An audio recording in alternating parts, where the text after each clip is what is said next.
once you sweep away all of the bluster and innuendo, the selective leaks, the closed-door examinations of the Democrats' hand-picked witnesses, the staged public hearings, what we're left with are 6 key facts that have not and will not change.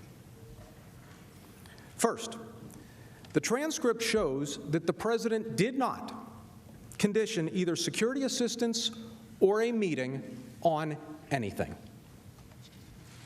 The paused security assistance funds aren't even mentioned on the call. Second, President Zelensky and other Ukrainian officials have repeatedly said that there was no quid pro quo and no pressure on them to review anything.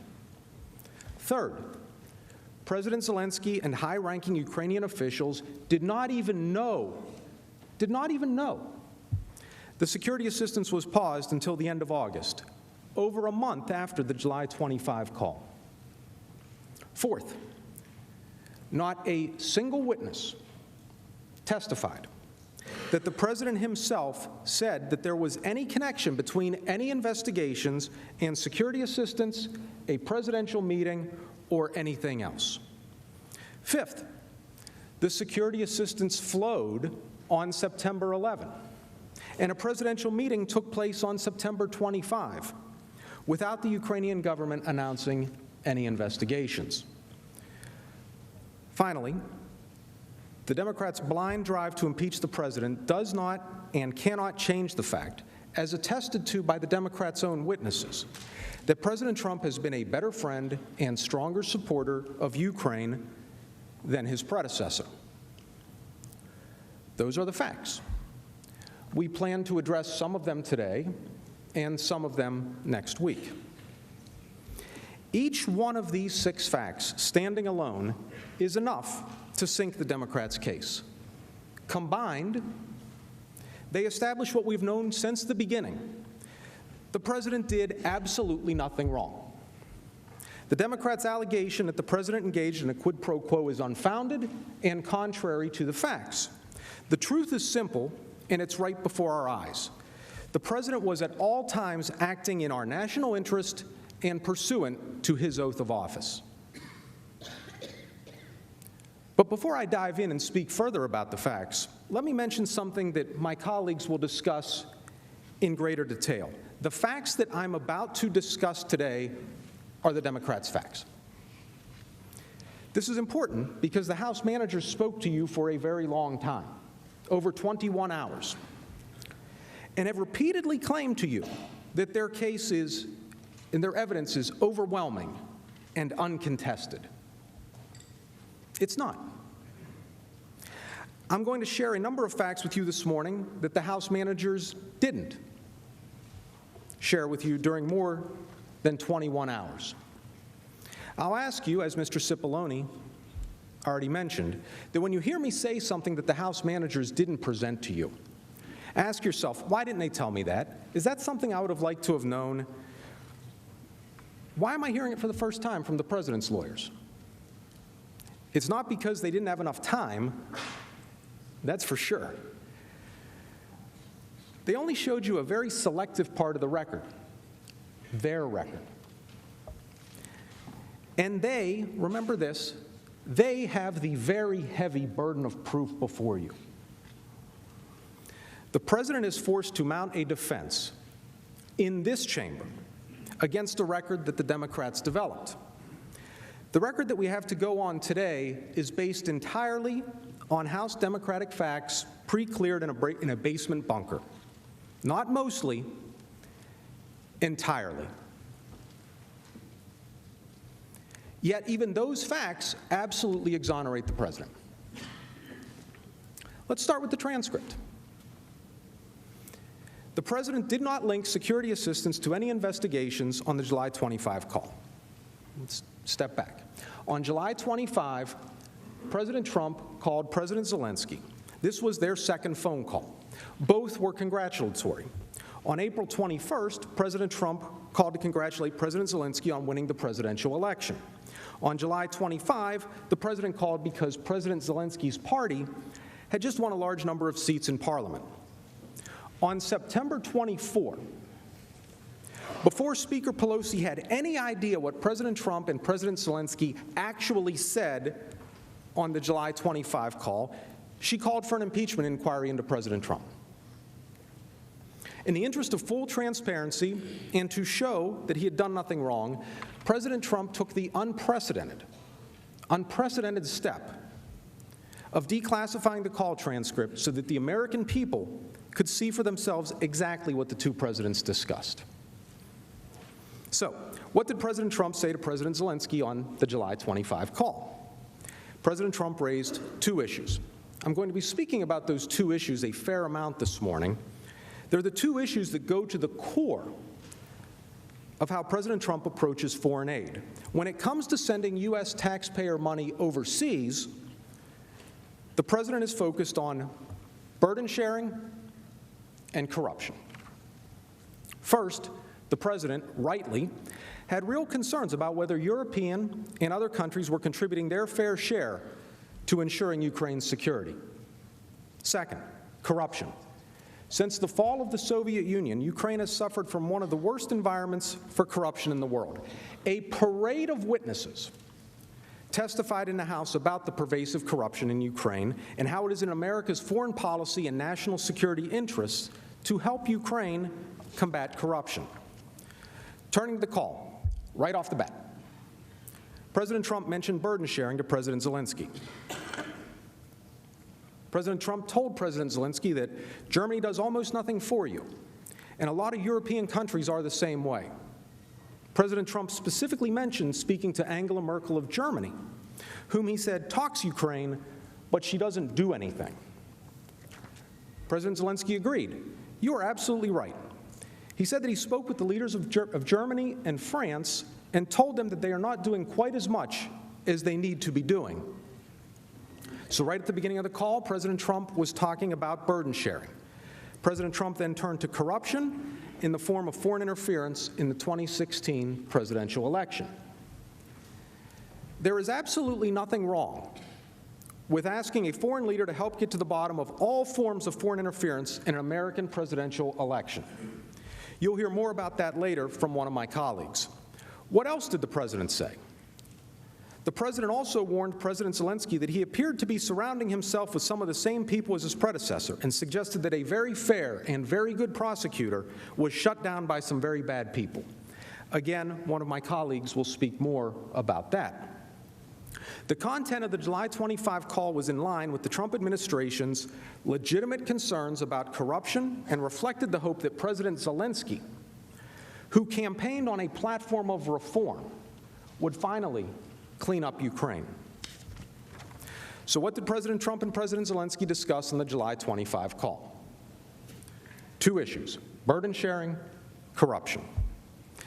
Just as importantly, what wasn't discussed on the July 25 call? There was no discussion of the paused security assistance on the July 25 call. House Democrats keep pointing to President Zelensky's statement that, "I would also like to thank you for your great support in the area of defense." But he wasn't talking there about the paused security assistance. He tells us in the very next sentence exactly what he was talking about: Javelin missiles. We are ready, President Zelensky continues, to continue to cooperate for the next steps. Specifically, we are almost ready to buy more Javelins from the United States for defense purposes.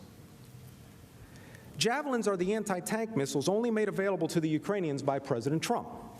President Obama refused to give Javelins to the Ukrainians for years. Javelin sales were not part of the security assistance that had been paused at the time of the call. Javelin sales have nothing to do with the paused security assistance. Those are different programs entirely. But don't take my word for it.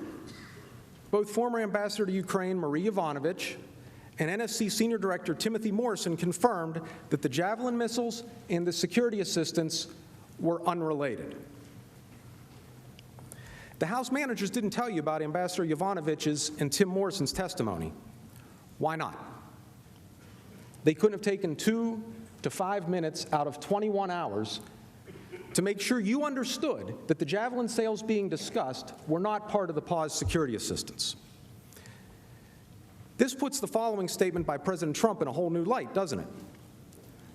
I would like you to do us a favor, though, because our country has been through a lot and Ukraine knows a lot about it. As everyone knows by now, President Trump asked President Zelensky to do us a favor. And he made clear that us referred to our country and not himself. More importantly, the president was not connecting do us a favor to the Javelin sales that President Zelensky mentioned. It makes no sense in the language there. But even if he had been, the Javelin sales were not part of the security assistance that had been temporarily paused. I want to be very clear about this. When the House Democrats claim that the Javelin sales discussed on the July 25 call are part of the paused security assistance, it is misleading. They are trying to confuse you and just sort of wrap everything in instead of unpacking it the right way. There was no mention of the paused security assistance on the call, and certainly not from President Trump. As you know, head of state calls are staffed by a number of aides on both sides. Lieutenant Colonel Alexander Vindman, a detailee at the National Security Council, raised a concern about the call. And that was just a policy concern. Lieutenant Colonel Vindman admitted that he did not know whether there was a crime or anything of that nature, but he had deep policy concerns. Policy concerns. So there you have it. But the president sets the foreign policy. In a democracy such as ours, the elected leaders make foreign policy while the unelected staff, such as Lieutenant Colonel Vindman, implement the policy. Other witnesses were on the July 25 call and had very different reactions than that of Lieutenant Colonel Vindman. Lieutenant General Keith Kellogg, National Security Advisor to the Vice President, former acting National Security Advisor, and a long-serving and highly decorated veteran, attended the call. According to General Kellogg, I was on the much-reported July 25 call between President Donald Trump and President Zelensky. As an exceedingly proud member of the Trump administration, of President Trump's administration, and as a 34-year, highly experienced combat veteran who retired with the rank of Lieutenant General in the Army, I heard nothing wrong or improper on the call. I had and have no concerns. The House managers said that other witnesses were also troubled by the July 25 call and identified those witnesses as Jennifer Williams and Tim Morrison. Jennifer Williams, who works for Lieutenant General Kellogg, now claims that she has concerns about the call. You heard that from the House managers. They were very careful in the way they worded that. What they didn't tell you is that Ms. Williams was so troubled at the time of the call that she told exactly 0 people of her concern. She told no one for 2 months following the call, not one person. Ms. Williams didn't raise any concerns about the call when it took place, not with Lieutenant General Kellogg, not with Counsel, not with anyone. Ms. Williams waited to announce her concerns until Speaker Pelosi publicly announced her impeachment inquiry. The House managers didn't tell you that. Why not? Tim Morrison, who was Lieutenant Colonel Vindman's boss, was also on the call. Mr. Morrison reported the call to the National Security Council lawyers not because he was troubled by anything on the call, but because he was worried about leaks, and in his words, how it would play out in Washington's polarized environment. I want to be clear, Mr. Morrison testified, I was not concerned that anything illegal was discussed. Mr. Morrison further testified that there was nothing improper and nothing illegal about anything that was said on the call. In fact, Mr. Morrison repeatedly testified that he disagreed with Lieutenant Colonel Vindman's assessment that President Trump made demands of President Zelensky, or that he said anything improper at all. Here's Mr. Morrison. In that transcript, does the president not ask Zelensky to look into the Bidens? Mr. Chairman, I can only tell you what I was thinking at the time. That is not what I understood the president to be doing. Do you believe, in your opinion, that the President of the United States demanded that President Zelensky undertake these investigations? No, sir. And you didn't hear the president make a demand, did you? No, sir. Again, there were no demands from your perspective, Mr. Morrison. That is correct, sir. But is it fair to say that as you were listening to the call, you weren't thinking, wow, the president is bribing the president of Ukraine? That never crossed your mind? It did not, sir. Or that he was extorting the president of the Ukraine? It did not, sir. Or doing anything improper? Correct, sir. Significantly, the Ukrainian government never raised any concerns about the July 25 call. Just hours after the call, Ambassador William Taylor, head of the U.S. mission in Ukraine, had dinner with the then Secretary of the Ukrainian National Security and Defense Council, who seemed to think that the call went fine, the call went well. He wasn't disturbed by anything. The House managers didn't tell you that. Why not? Ambassador Kurt Volker, the U.S. Special Representative for Ukraine, was not on the call. But Ambassador Volker spoke regularly with President Zelensky and other top officials in the Ukraine government, and even met with President Zelensky the day after the call. He testified that in no way, shape, or form, in either the readouts from the United States or Ukraine, did he receive any indication whatsoever for anything that resembles a quid pro quo on the July 25 call. Here's Ambassador Volker. And in fact, the day after the call, you met with President Zelensky. This would be on July 26th. That's correct. And in that meeting, he made no mention of quid pro quo. No. He made no mention of withholding the aid. No. He made no mention of bribery. No. So the fact is that Ukrainians were not even aware of this hold on aid. Is that correct? That's correct. They didn't tell you about this testimony from Ambassador Volker. Why not? President Zelensky himself has confirmed on at least 3 separate occasions that his July 25 call with President Trump was a good phone call and normal, and that nobody pushed me.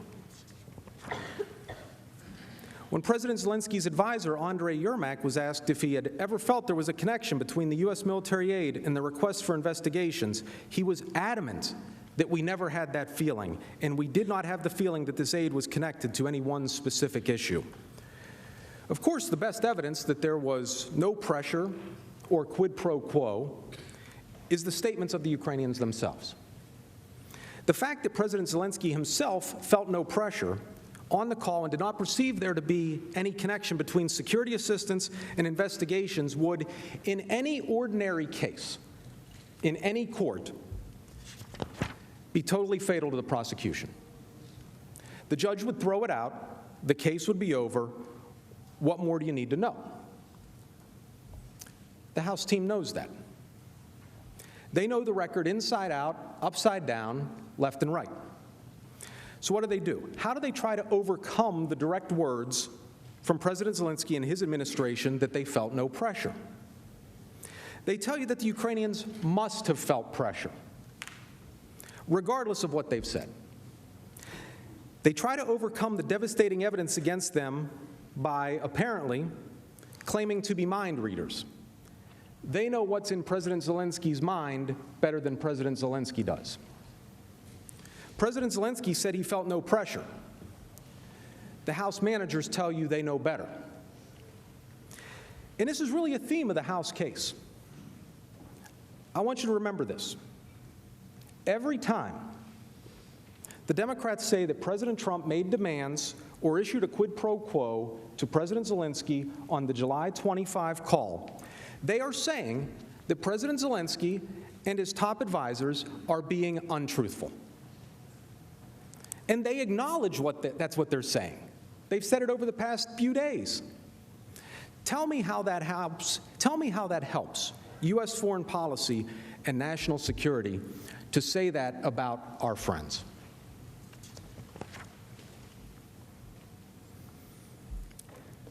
We know there was no quid pro quo on the call. We know that from the transcript.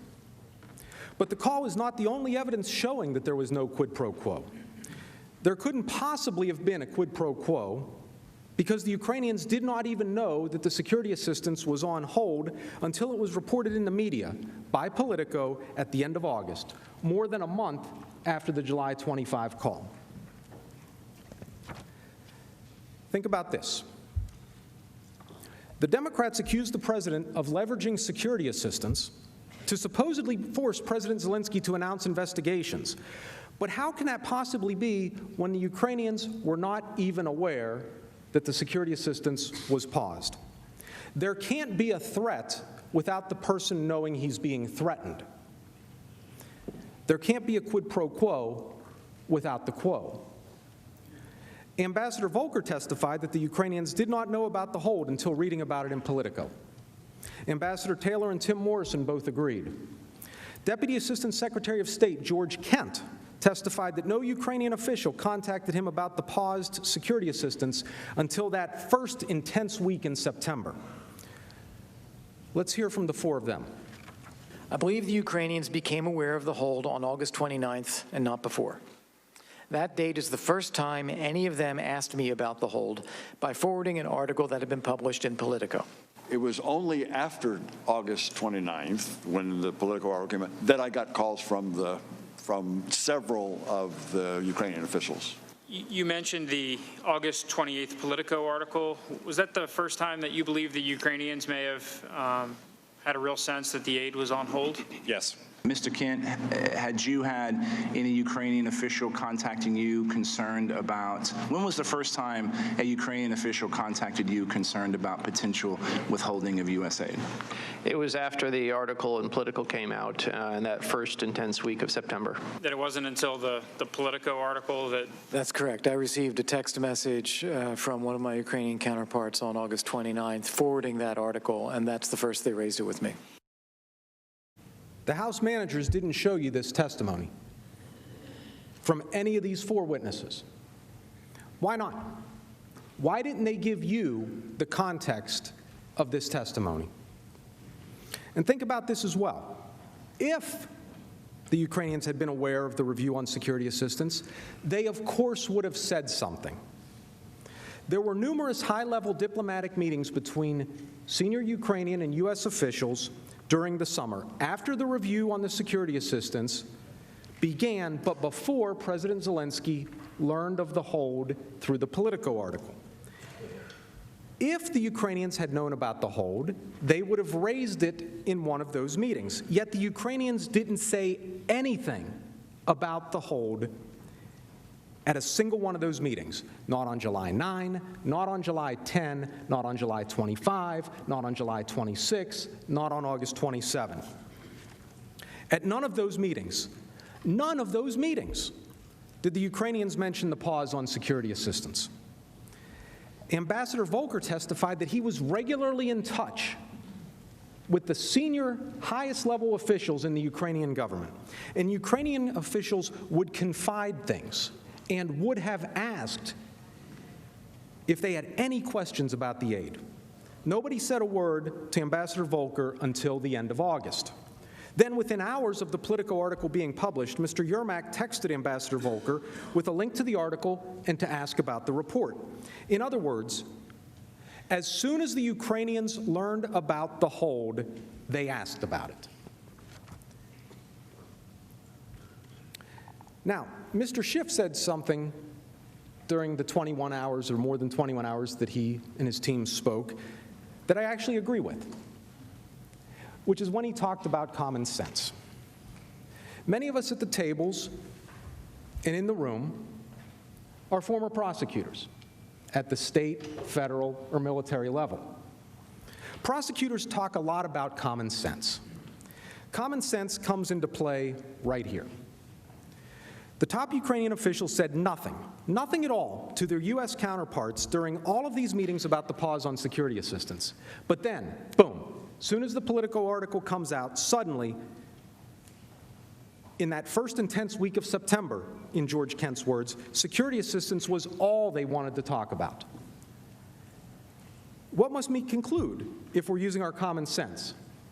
That they didn't know about the pause until the Politico article on August 28th. No activity before, article comes out, flurry of activity. That's common sense, and it's absolutely fatal to the House manager's case. The House managers are aware that the Ukrainians' lack of knowledge on the hold is fatal to their case, and so they've desperately tried to muddy the water. The managers told you that Deputy Assistant Secretary of Defense Laura Cooper presented two emails that people on her staff received from people at the State Department regarding conversations with people at the Ukraine embassy that could have been about U.S. security assistance to Ukraine. What they did not tell you is that Ms. Cooper testified that she could not say for certain whether the emails were about the pause on security assistance. She couldn't say one way or the other. She also testified that she didn't want to speculate about the meaning of the words in the emails. The House managers also didn't tell you, Ms. Cooper testified that I reviewed my calendar, and the only meeting where I can recall a Ukrainian official raising the issue of security assistance with me is on September 5th at the Ukrainian Independence Day celebration. The House managers didn't tell you that. The House managers also mentioned that one of Ambassador Volker's advisors, Catherine Croft, claimed that the Ukrainian embassy officials learned about the pause earlier than the Politico article. But when asked when she heard from the Ukraine embassy officials, Ms. Croft admitted that she can't remember those specifics and did not think that she took notes. Ms. Croft also did not remember when news of the hold became public. Remember, though, that Ambassador Volker, her boss, who was in regular contact with President Zelensky and the top Ukrainian aides, was very clear that I believe the Ukrainians became aware of the hold on August 29th and not before. This is all the House managers have, in contrast to the testimony of Volker, Taylor, Morrison, and Kent. The text from Yermak, the words of the high-ranking Ukrainians themselves, and the flurry of activity that began on August 28th. And that's the evidence that they want you to consider as a basis to remove the duly elected President of the United States.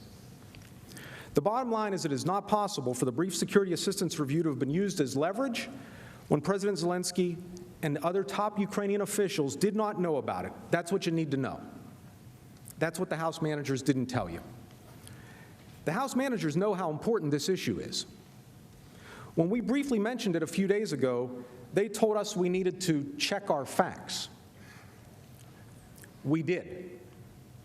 We're right.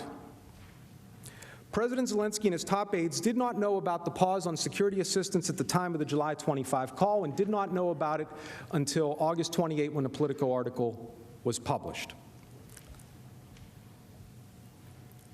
We know there was no quid pro quo on the July 25 call. We know the Ukrainians did not know that security assistance had been paused at the time of the call.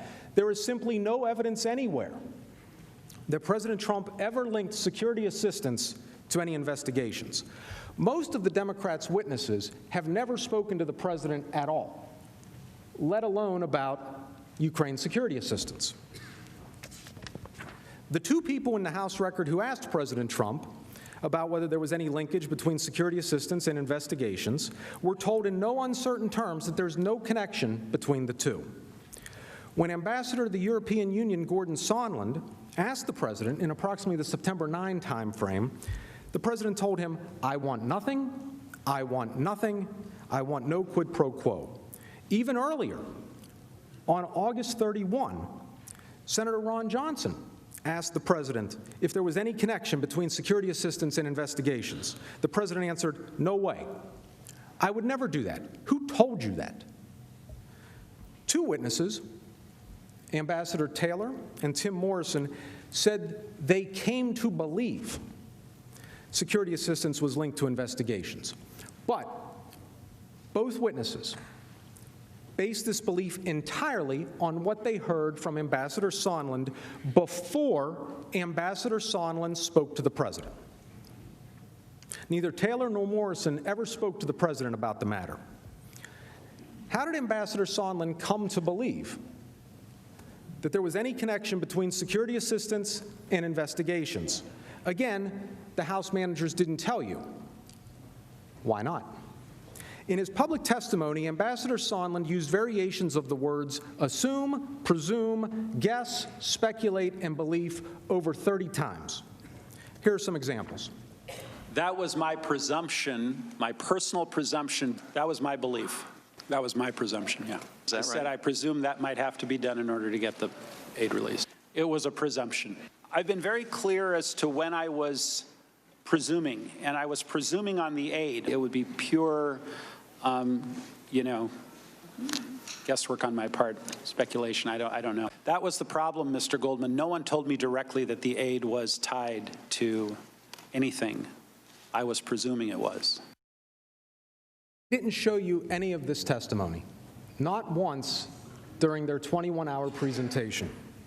21 hours, more than 21 hours. And they couldn't give you the context to evaluate Ambassador Sondland. All the Democrats have to support the alleged link between security assistance and investigations is Ambassador Sondland's assumptions and presumptions. We remember this exchange. Is it correct no one on this planet told you that Donald Trump was tying this aid to the investigations? Because if your answer is yes, then the chairman's wrong and the headline on CNN is wrong. No one on this planet told you that President Trump was tying aid to investigations. Yes or no? Yes. So you really have no testimony today that ties President Trump to a scheme to withhold aid from Ukraine in exchange for these investigations. Other than my own presumption. When he was done presuming, assuming, and guessing, Ambassador Sondland finally decided to ask President Trump directly, what does the president want from Ukraine? Here's the answer. President Trump, when I asked him the open-ended question, as I testified previously, what do you want from Ukraine? His answer was, I want nothing. I want no quid pro quo. Tell Zelensky to do the right thing. That's all I got from President Trump. The president was unequivocal. Ambassador Sondland stated that this was the final word he heard from the President of the United States. And once he learned this, he text messaged Ambassadors Taylor and Volker. The president has been crystal clear, no quid pro quos of any kind. If you are skeptical of Ambassador Sondland's testimony, it was corroborated by the statement of one of your colleagues, Senator Johnson. Senator Johnson also had heard from Ambassador Sondland that the security assistance might be linked to the investigations. So on August 31, Senator Johnson asked the president directly whether there was some kind of arrangement where Ukraine would take some action and the hold would be lifted. Again, President Trump's answer was crystal clear. No way. I would never do that. Who told you that? As Senator Johnson wrote, I have accurately characterized his reaction as adamant, vehement, and angry. They didn't tell you about Senator Johnson's letter. Why not? The Democrats' entire quid pro quo theory is based on nothing more than the initial speculation of one person, Ambassador Sondland. That speculation is wrong. Despite the Democrats' hopes, the ambassador's mistaken belief does not become true merely because he repeated it many times and apparently to many people. Undersecretary of State David Hale, George Kent, and Ambassador Volker all testified that there was no connection whatsoever between security assistance and investigations. Here is Ambassador Volker. You had a meeting with the President of the United States, and you believe that the policy issues that he raised concerning Ukraine were valid, correct? Yes. Did the President of the United States ever say to you that he was not going to allow aid for the United States to go to the Ukraine unless there were investigations into Burisma, the Bidens, or the 2016 elections? No, he did not. Did the Ukrainians ever tell you that they understood that they would not get a meeting with the President of the United States, a phone call with the President of the United States, military aid, or foreign aid from the United States unless they undertook investigations of Burisma, the Bidens, or the 2016 elections? No, they did not. The House managers never told you any of this. Why not? Why didn't they show you this testimony? Why didn't they tell you about this testimony? Why didn't they put Ambassador Sondland's testimony in its full and proper context for your consideration? Because none of this fits their narrative, and it wouldn't lead to their predetermined outcome. Thank you for your attention. I yield to Mr. Cipollone.